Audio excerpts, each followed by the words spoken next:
पहाड़ पर नए सीएम के नाम को लेकर जितना इंतजार बढ़ता जा रहा है, नेताओं की उम्मीदें भी उतनी ज्यादा बढ़ रही हैं। कई ऐसे विधायक हैं जो अपनी बारी का इंतजार कर रहे हैं। बिल्कुल दीपा, और कुछ विधायकों ने तो खुलकर भी बोल दिया है, लेकिन आखिरी फैसला हाईकमान का ही होगा, क्योंकि जिन 3 फॉर्मूला पर भाजपा आलाकमान काम कर रहा है, उसमें से कोई भी फैसला फाइनल हो सकता है।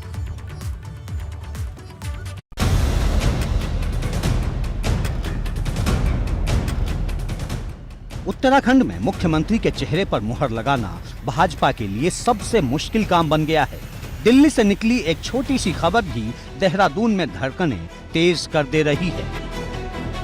इतनी भाग दौड़ के बाद इतना तो तय है कि होली के बाद ही सीएम वाला सस्पेंस खत्म होगा, और जब तक ये सस्पेंस खत्म नहीं होता तब तक अटकलों का बाजार गर्म है। सीएम के नाम का सटीक पता ना तो बड़े बड़े नेताओं को है और ना ही खुद उस चेहरे को जिसके नाम पर मुहर लगने वाली है, क्योंकि इंतजार जितना बढ़ रहा है, कतार उतनी ही लंबी बढ़ती जा रही है। भाजपा शुरू से ही 3 विकल्पों पर काम कर रही है।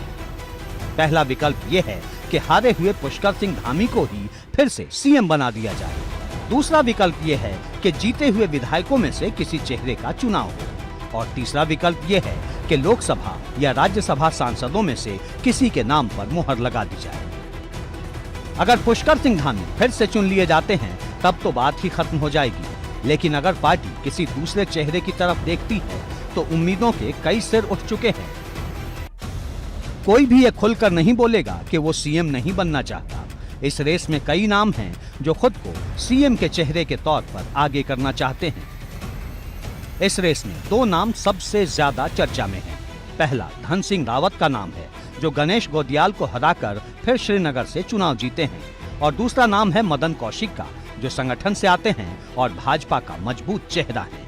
इसके अलावा कुछ और विधायक खुद को सीएम की रेस में आगे कर रहे हैं, जैसे गणेश जोशी, जो कई बार विधायक रह चुके हैं और धामी सरकार में मंत्री भी रहे। इसके अलावा प्रेमचंद्र अग्रवाल का नाम भी है, जो पिछली सरकार में विधानसभा अध्यक्ष रहे और 4 बार से विधायक हैं। साथ ही महिला चेहरे के तौर पर रितु खंडूरी के समर्थन में भी उनके नाम का शोर सुनाई दे रहा है।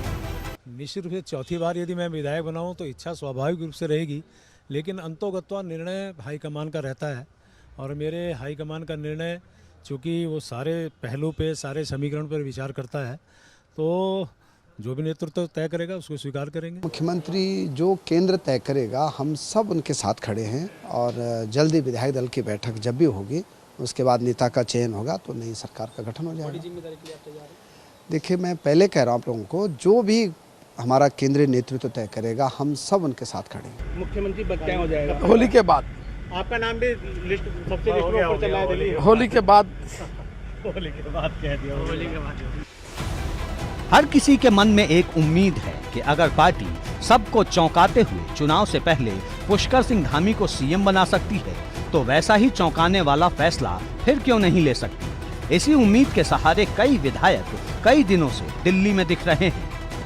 एबीपी गंगा के लिए दिल्ली से अविनाश तिवारी के साथ ब्यूरो रिपोर्ट।